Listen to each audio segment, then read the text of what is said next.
ያ ሚስጥር ስላለ ሚስጥር የሚሰወር ነገር አይደል? ትንሽ ቁፋሮ ይጠይቃል። ልክ ወርቁና ማዕልማዙ ተቆፍሮ እንደሚወጡ የእግዚአብሔር ነገሮች እነዚህ ከበሩ ነገሮች ሁሉ ማስቆፈራሉ። በአምልኮ በምስጋናም በንስሐም በመታዘዝም በመገዛትም ያንተነን ብለን አለ አይደለም የክብር ዕቃ እንዲያደርገን ፈልጓል። እግዚአብሔር ቤት ለመሆን ተሰሩ ይለናል ያለ ኢየሱስ ይመስገን። እና ይህን ነገር እንጠማ በእውነት እንጠማ። ጽድቅ የሚራቡና የሚጠሙ ብፁዓን ናቸው፣ እግዚአብሔር መንግሥት ለእነሱ ናት።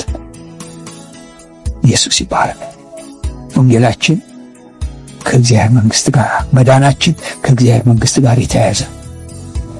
ኢየሱስ ይባረክ። ኢየሱስ ክርስቶስ የእግዚአብሔር መንግሥት ይዞ መጣ። አንድም እኮ ያ ሚስጥር ስላለ ሚስጥር የሚሰወር ነገር አይደል? ትንሽ ቁፋሮ ይጠይቃል።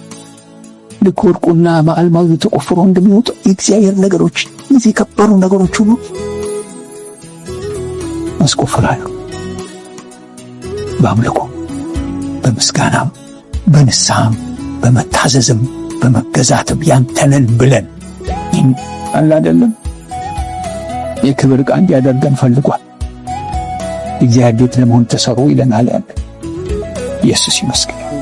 እና ይህን ነገር እንጠማ በእውነት እንጠማ። ጽድቅ የሚራቡና የሚጠሙ ብፁዓን ናቸው፣ እግዚአብሔር መንግሥት ለእነሱ ናት። ኢየሱስ ይባረክ። ወንጌላችን ከእግዚአብሔር መንግሥት ጋር፣ መዳናችን ከእግዚአብሔር መንግሥት ጋር የተያያዘ። ኢየሱስ ይባረክ። ኢየሱስ ክርስቶስ የእግዚአብሔር መንግሥት ይዞ መጣ። አንድም እኮ